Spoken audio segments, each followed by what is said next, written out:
Welcome to this session on clean growth. My name is Matthew Rhodes. I chair the Energy Capital Partnership for the West Midlands. I'm also a board member of the Greater Birmingham and Solihull Local Enterprise Partnership.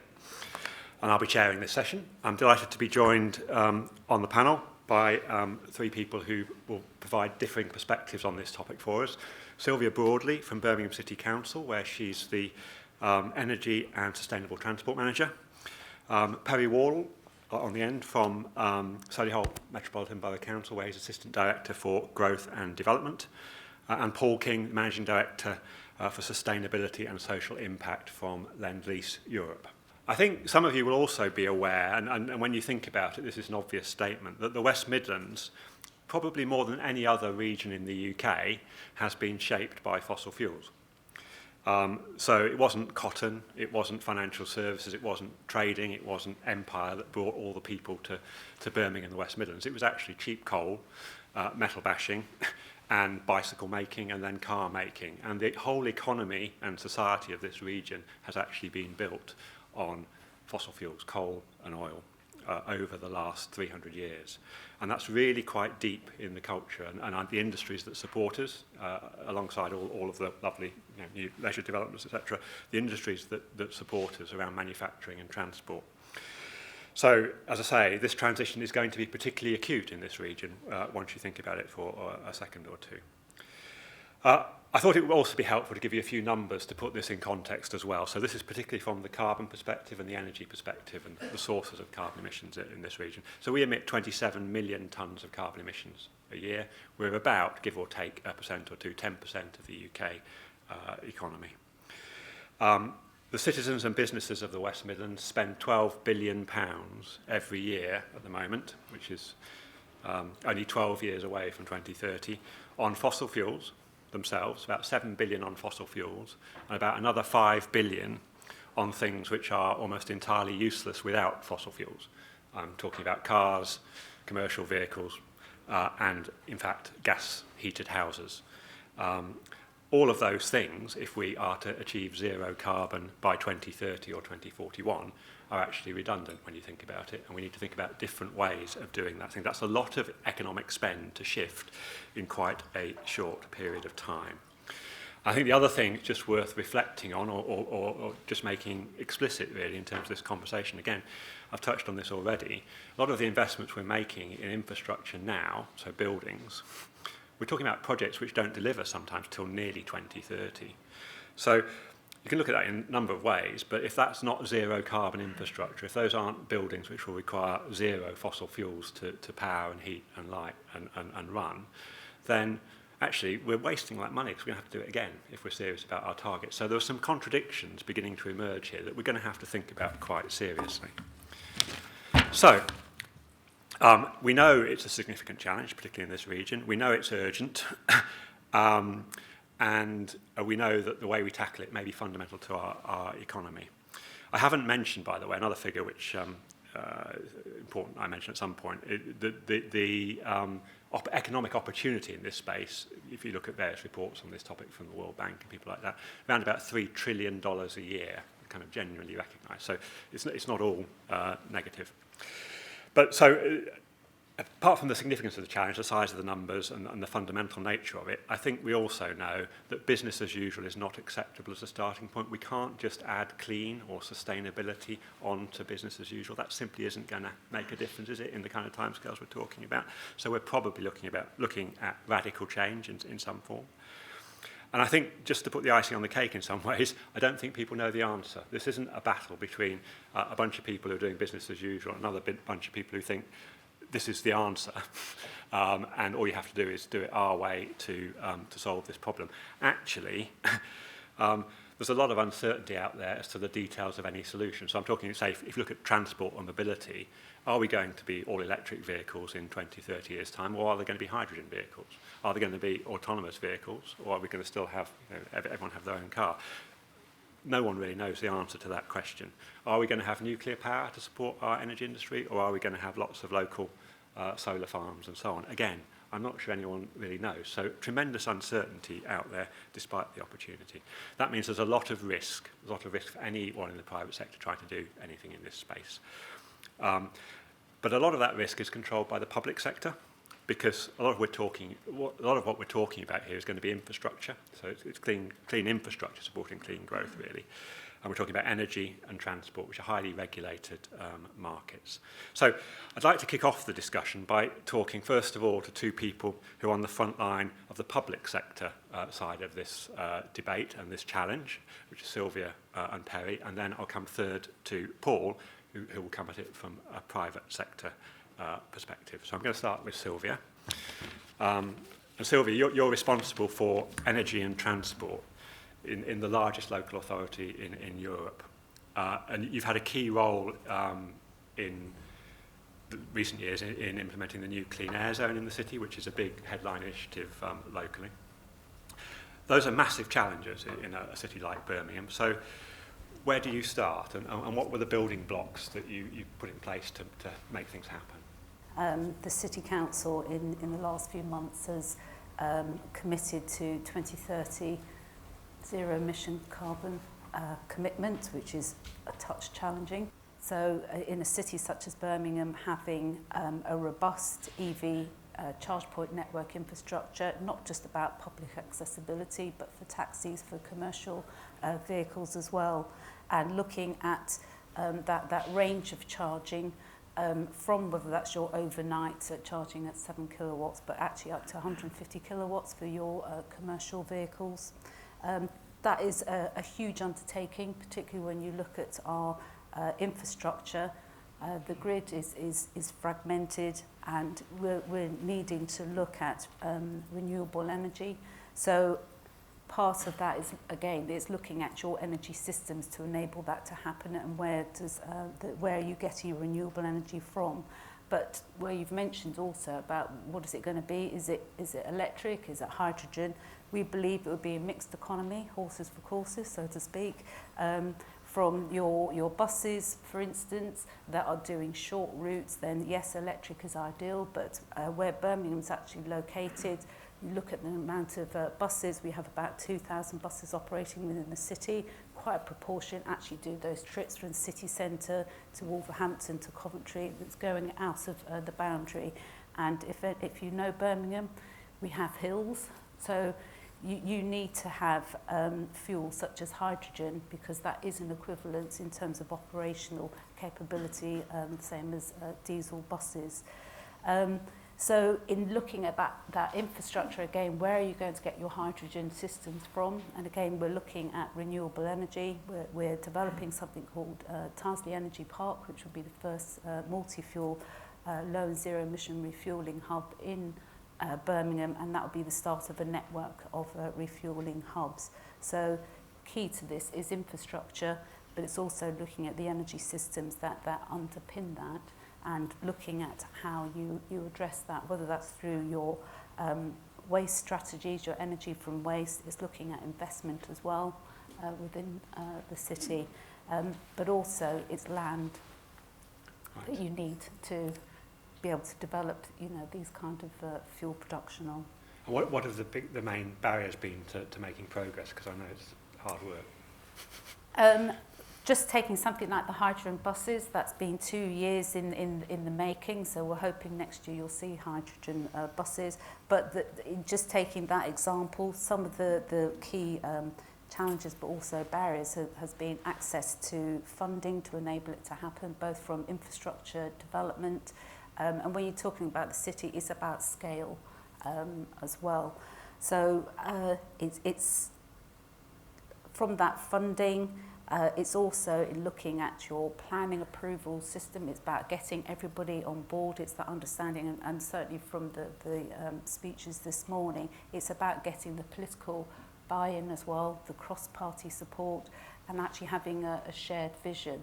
And everybody from both the public and private sector seeing that as a shared responsibility. So that has been a major challenge. But in getting the funding, that has taken a huge amount of time, and funding has actually been fragmented. You're getting funding from different pots to do different things for the infrastructure, but actually also having a starter for 10 in starting up the market. If you know the hydrogen market, it's the you pay around £10 per kilo. That's just unfeasible. It's not commercially viable for bus operators, and that's why you don't see very many bus operators taking them up. So actually in challenging demand and supply to get costs down, which is about scaling up not only production but actually the amount of vehicles. So the kind of partnerships we've had to get into have actually been Europe-wide to enable that scale, and also for us to be working with London, with Aberdeen, with Brighton, a number of other cities where we're getting the scale of ordering buses where it brings the cost down of those buses. So that's about buses and hydrogen. You look at EV in terms of vehicles and infrastructure, equally those are the same kind of barriers that we've had to overcome. That's really interesting. Okay, thanks very much, Sylvia. Perry, you face a slightly different problem in that you're responsible in Solihull for one of the largest, most exciting development projects in the country, as far as I know, in UK Central, which is around this part of the borough. So involving the airport, involving the NEC, involving Jaguar Land Rover and High Speed 2 terminal as well, all coming together in a greenfield site. It puts you right all around mobility as well, because we're at the motorway network, we've got aeroplanes coming in and trains and so on now as well. So you're right at the front line of massive change in mobility as well as energy and carbon. So how are you making sure you deliver the economics benefits of that project at the same time as the carbon imperative and the carbon targets? Okay.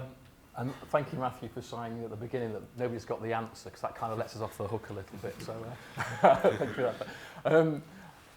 Just for everybody's benefit, I guess. Yeah, UK Central is Solihull's sort of development strategy, really. And we're sitting in Solihull today, in case you didn't know, and this is what we call Solihull Zone 1, or the hub, UK Central Hub, which is, as you've said, Jaguar Land Rover, the airport, the NEC, Birmingham Business Park, and then the land that's known as Arden Cross, the triangle, the 140-hectare site where the HS2 station will go, which is just on the other side of the M42. The UK Central sort of concept spreads further than that, so it includes Solihull Town Centre as well, North Solihull, where we've had a regeneration programme running for about 15 years, and Blythe Valley Park and the A34 corridor. So action is required on all of those areas because they're all areas of sort of growth and development.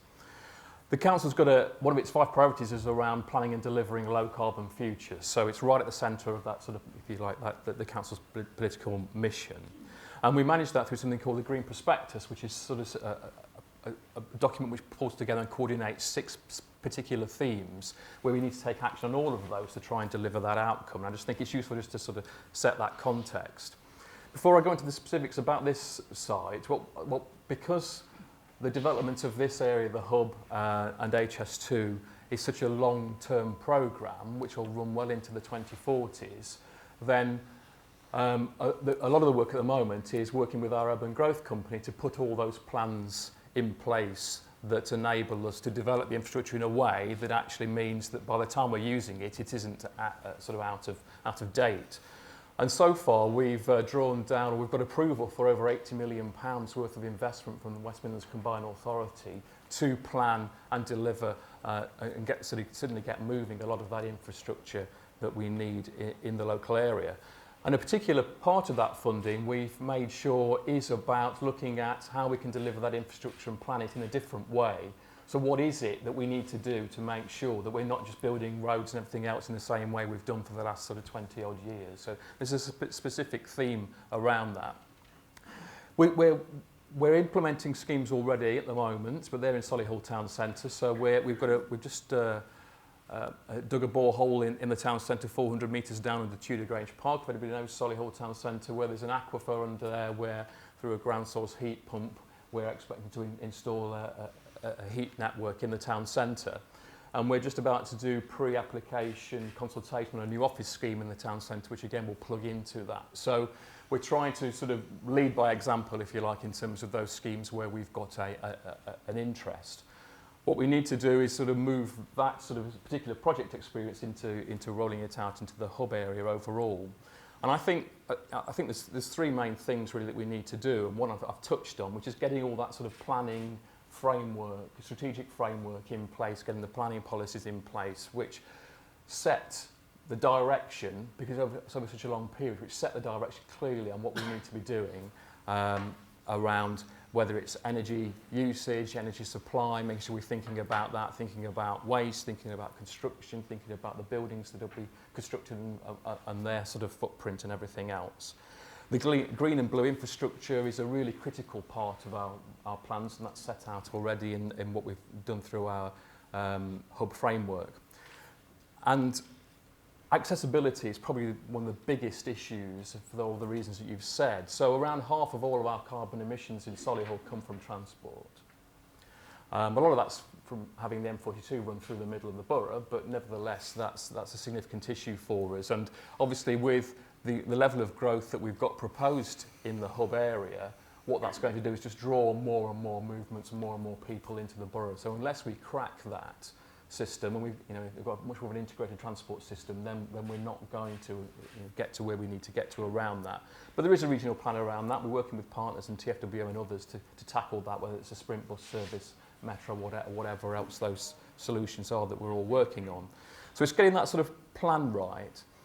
I think there's a second element to it, and Paul might end up talking about this, but I think when you're talking about such a long-term programme, the selection of the right partners and the partners coming together, sharing a bit of a vision around that, so that, because as you say, we haven't got all the answers, but if you're sort of coming together around a common vision, whether you're an investor, developer or other partners, then at least you can work through some of those issues together as they come up. And for me, that's a really critical element of this whole mix.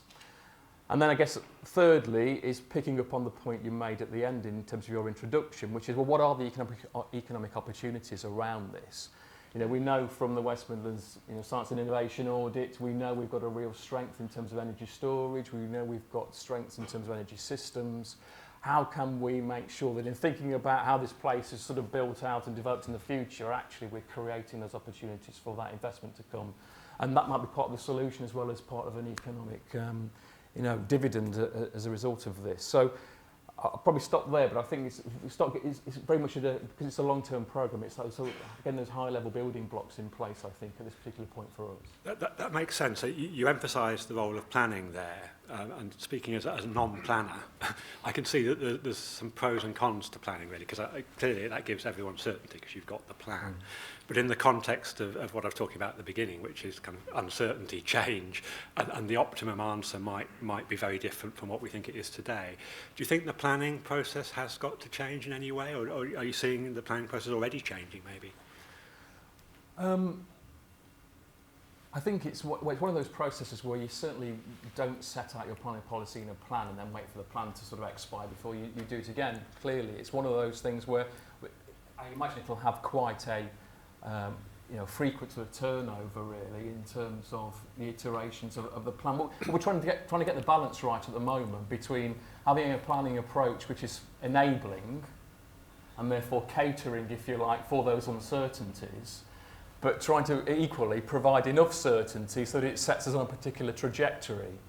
And I guess that's the work we're trying to do at the moment. So, and that's not an easy balance to try and strike. So I think what will happen is that we will end up, we've got a draft local plan which sets out a very broad sort of enabling approach within it. I don't think in the context of the draft policies we've got at the moment that it sets out clear enough the ambition about the topic we're talking about today. Right. And so there's an opportunity for us to sort of revise that in the final version of the plan, but then there'll be lots of supplementary, I think, guidance and further documents that will need to come alongside that as we understand more of the opportunities and I guess the constraints that will be before. Great. Okay, thank you. Paul, I imagine you have a slightly different perspective as you come from the private sector. Lend-Lease are working on Smithfield and Commonwealth Games as well, as been mentioned this morning. Do you see clean growth in the context of your projects and the climate emergency as well as an opportunity or a threat for an organisation like Lend-Lease? Thank you. Well, let me start by just giving a little bit of history about Lend-Lease. I've been with the company now for about 4.5, going on 5 years, and before that, I worked in a kind of sustainability campaigning mode with the UK Green Building Council, and before that, WWF for 20 odd years. And I guess what attracted me to Lend-Lease was the fact that it seemed to me to be different from lots of companies. Lots of companies talk about sustainability being in their DNA. But actually, Lennox can genuinely, I think, lay kind of claim to that in as much as, you know, the founder, who was a Dutchman who went out to Australia to found a construction company about 60 years ago, his kind of philosophy was finding a common interest, and goes to some of the points that my colleague Beck was making on one of the sessions this morning about us really wanting to own and front the relationships that we have with local people in the communities we work with. That was very much his philosophy, and it's been kind of passed down through the company. And even by the early 1970s, I think 73, he's quoted as saying, you know, we now need to place as much importance on the environmental and the social impacts of our business as the economic. So that sort of triple bottom line thinking, I guess, has been embedded in business for a very long time. Business grew out of Australia, it grew to Asia, to America, came to the UK in the mid-90s. And admittedly, you know, for a number of years, this was quite a small part of the business. Today, the Europe business, which is basically UK plus Italy, represents about 50% of the global pipeline for Lennox. So this is a hugely important market. And therefore, it's got quite a lot of attention from the Lennox board, as you can imagine, who see all the other madness going on in the UK with Brexit and everything else, and all the reasons why you wouldn't want to come here, frankly, with your money and other people's money, and then actually seeing that we've actually been very successful in the last few years. And I think the reason that we've been successful is because we've taken this holistic approach, and that we have we've gone after some of the biggest, hairiest, most complex sort of regeneration projects that require us to think in a much more ambitious and long-term way. You know, I think Beck made the point, some of these projects are 10, 15, 20, 25 years plus. I mean, we're working on Euston down in London, the other end of HS2, of course, and that project is expected to be 25 to 30 years. So it's no exaggeration or no hyperbole to say we are building the future today. You know, we are building a 2050 world right now. So we have to get it right, as you said. We can't be building things that are going to get knocked down in a few years. I mean, that's a double whammy, obviously, in terms of carbon. So we have to be really working hard now. So when we're going into something like Smithfield, you know, the council set out a pretty ambitious stall. The council worked with WBCSD, that's the World Business Council for Sustainable Development, who actually piloted a new low carbon development framework on the Smithfield OJU process. They came up with, I think it was 63 different areas where bidders were asked to respond and set out their ambitions. So we responded and we said, well, we will deliver on 100% of best practice across all 63 in that framework, and we will aspire to deliver a net positive development overall. So that's what we're going after. It's very early days in terms of what the energy strategy and the other components of that will be, but of course they will kind of follow the classic energy hierarchy. So we'll be looking to deliver buildings very, very high fabric efficiency standards, obviously looking to minimise demand however we can, and then looking at how we can source the energy needs from appropriate renewable sources. And I think that has to be a very much a live conversation with the council and other partners in terms of what is the best solution, because there obviously isn't a sort of one size fits all. But that is what we're publicly going after, and that's what we're committed to do. And as I say, I think, really to be building product that's fit for purpose, that's what we have to be doing. Lennox has, in the last couple of years, we've signed up to TCFD, another one of those lovely acronyms, which, if you're not familiar with it, stands for the Task Force for Climate-Related Financial Disclosure. What that actually means in practice, that all of our business strategy and project plans have to be looked at through the lens of a changing climate. So we have developed 4 different climate scenarios, from the all too likely horrendous outcome of a sort of 3-4 degree temperature rise, through to a rather more optimistic scenario in terms of our ability to transform the way that we live and that we do things, and subject all of our plans to those different scenarios and see what would happen in each of those scenarios. So that's something that our board has been through, our global leadership been through, and now our project teams are working through to make sure this is really embedded in what we do. Very good. How common, the Smithfield example you've given, I hadn't realised quite how comprehensively net positive that was and how the council had driven that process. How common is it that your clients are pushing you in this direction now, particularly public sector clients, or to what extent do you lead them to a degree, which is the last example you're talking about? It's really you setting an example, isn't it? Yeah, it's a bit of both. I mean, certainly we've seen a trend. It's interesting actually because over the last few years we've seen an increasing trend for public sector clients, which make up the vast majority of our partners, to demand more in terms of social impact outcomes, classically jobs and things, but also looking at health and well-being and broader social benefits. You know, it's not uncommon now for that to represent sort of 20% of the marks available. And if anything, that was trumping the environmental concerns. I think what we've seen over the last couple of years, obviously, is the rapid shooting up the kind of awareness agenda around climate change for all the reasons that we know. And people obviously now seeing climate change rightly as much a kind of a social concern as an environmental concern. So we're definitely seeing public authorities going that way, demanding more. And obviously for us, because we have invested heavily in this, we are deeply committed to this. Obviously that also presents us with a competitive advantage.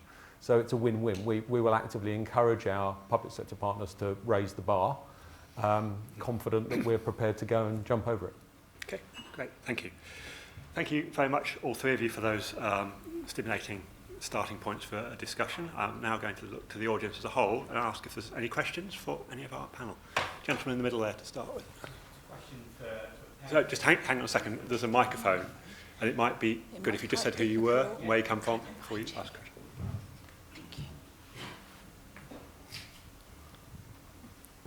Thanks. This is Simon Taylor from L&Q Estates, formerly Gallagher Estates. Just in relation to the UK Central and the hub, I just wondered whether there was a concern that you had that these provisions for sort of zero carbon by 2030 might drive up the cost of construction, and whether that has any feasibility effects with regards to funding and alike. The 2030, I think, is a Birmingham target, just to be clear about that. It is, no, it's Birmingham City Council, yes, 2041 for everybody else. But I mean, the point exists nonetheless, doesn't it, really, regardless of what the date is? I think it's a broader question about what impact does building in these requirements have on the viability of schemes overall. And I guess there's a few reflections on that. I guess the sooner that these requirements are understood, then the sooner, I guess, that they find their way one way or another into the land price and everything else, wherever that development might be. I'm talking very generally, of course. But we need to be very mindful of that in terms of the way in which we bring plans forward. So whether that's from a planning perspective, in terms of understanding and being satisfied that whatever plans and proposals we put in place have passed that sort of viability test, or whether just in terms of a more general approach, really, I guess, in terms of working with partners and developer investors to sort of have a conversation about what is and isn't possible. So it's something we've just got to work through, I suppose. It's a reality. I'm not sure myself, in terms of sitting here today, exactly what that does to the viability. And again, Paul will probably be able to answer that better than I. But clearly it's something that we'll need to work through. And we know, obviously, there are different aspects, if you like, for different markets. So, Paul, do you want to put Paul comment on that? HS2, I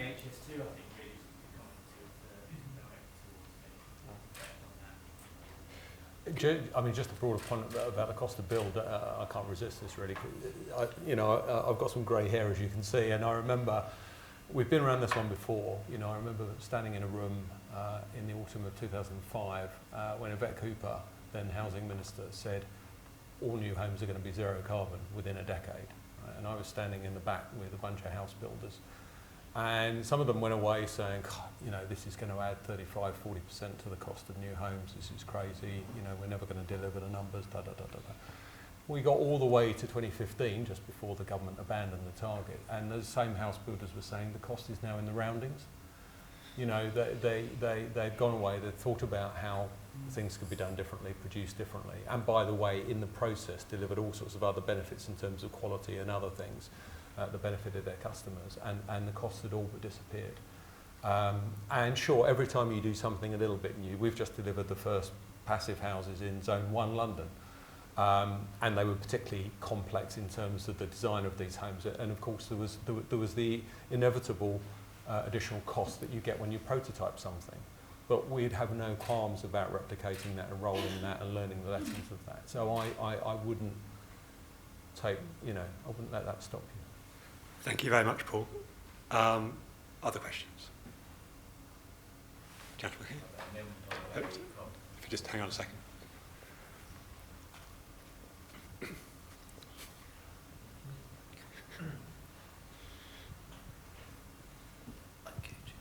Neil MacDonald, AECom. Question for Sylvia, actually. Obviously quite close to some of the work that you did on the Tyseley Energy Park. Is there any advice that you could offer other local authorities in the area with regards to progressing perhaps more innovative transport initiatives? It wasn't really a transport scheme in a way, was it? But actually trying to actually have that discussion with politicians, decision makers particularly, to release funds for innovative projects that don't necessarily attract a conventional benefit cost ratio. Yeah, good question, Sylvia.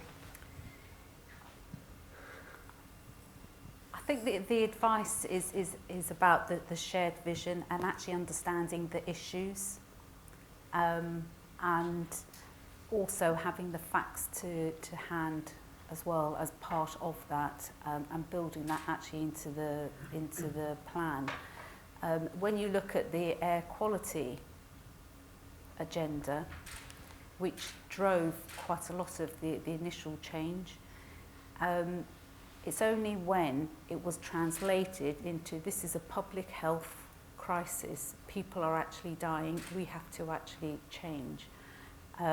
So it's understanding what strategy and what underpins that, and therefore what are the key factors that need to be put in place in terms of the characteristics of how you address the need for that change. So at the time, in terms of Tyseley Energy Park, it was about air quality. It was also about carbon reduction as well, which was the early days going back to 2015. That was overtaken by the NO2 agenda. And the key point was actually about the change in the transition of vehicles, and it's understanding what are the key blocks that have to be there. We can't get transition if we haven't got infrastructure. Where do you need infrastructure?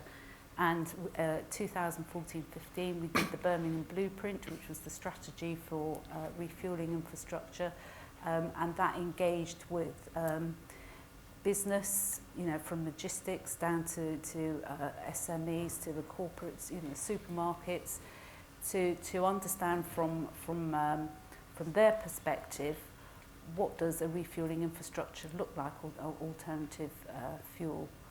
And it's one of those storming, norming, performing. It was I can't believe this, you can't be serious, we can't be changing our business as usual. But it's been part of that dialogue in helping that change. So those pieces of advice, and is what's come out this morning, it's engagement, both with the business sector, the corporate sector, but actually with communities as well, because it affects local people as much as it affects business. And we know what some of the key challenges are.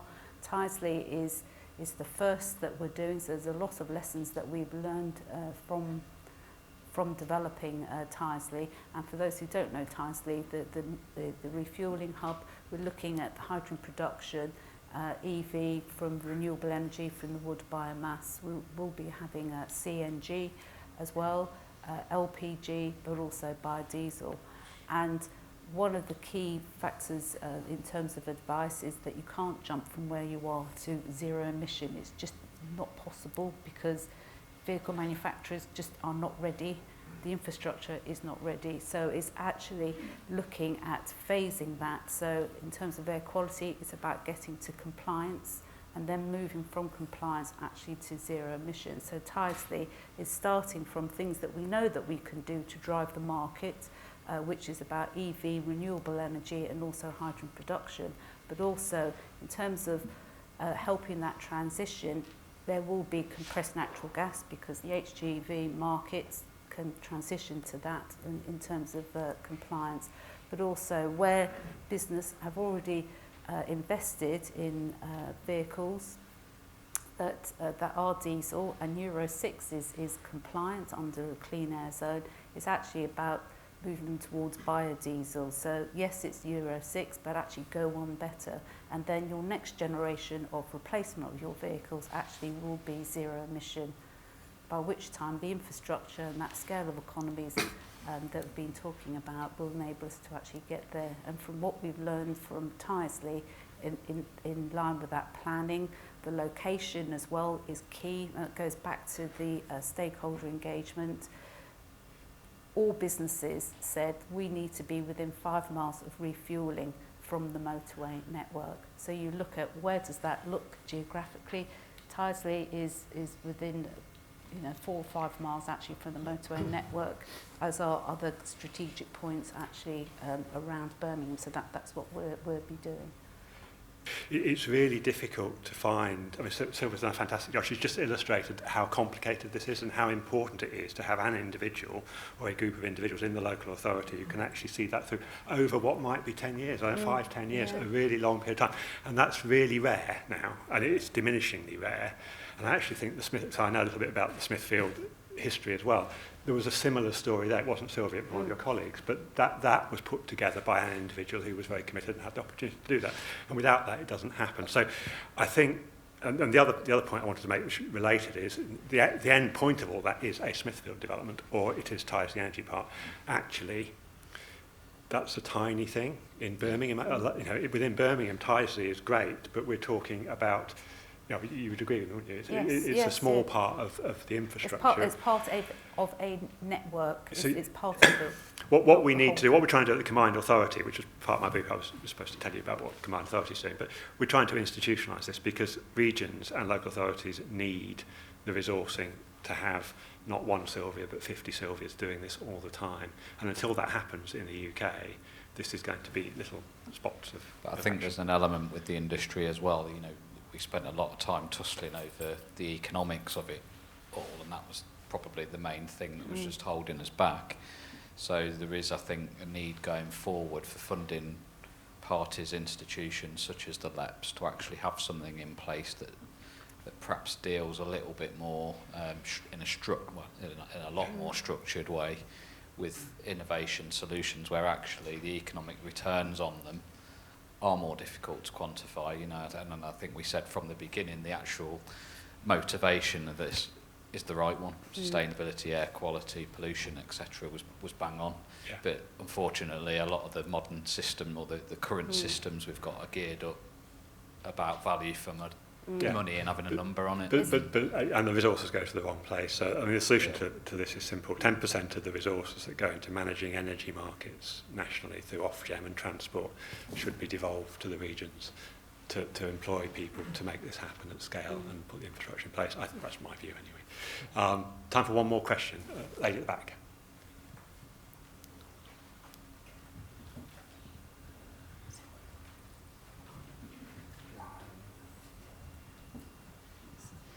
Debbie Ward from Gleeds. Just a quick one on the local industrial strategy. I think just on this agenda, I personally was really disappointed about the lack of strength around climate change and net zero carbon. And then a month later, you had Birmingham City Council declare a climate emergency. And I think if you're going to try and get everybody on the same playing field of how important this issue is, that level of strategic document needs to reflect that, and I don't think it did. A fair comment. Does anyone want to comment on that? No, I think that's a reasonable comment. The process for me was highly imperfect, but we have what we have. There's sufficient in there for people who want to make stuff happen in this space to make it happen, I think. But it depends how it goes forward. It depends on lots of things, of course. The value of that document in funding terms and political terms is subject to wider forces. Perhaps I just add briefly, I was talking to Gareth Bradford over lunch about the framework that he was presenting this morning, and he said in his view, you know, it means that really any development coming forward needs to be zero carbon. And I think, you know, that you just have to draw that line in the sand now and say that's what we have to do from now on. Super, great. That may be a really good point on which to close, actually. Is everyone happy? No one's sitting there feeling they hadn't had their opportunity. Thank you very much again to our panel for contributing today, and thank you to all the questions.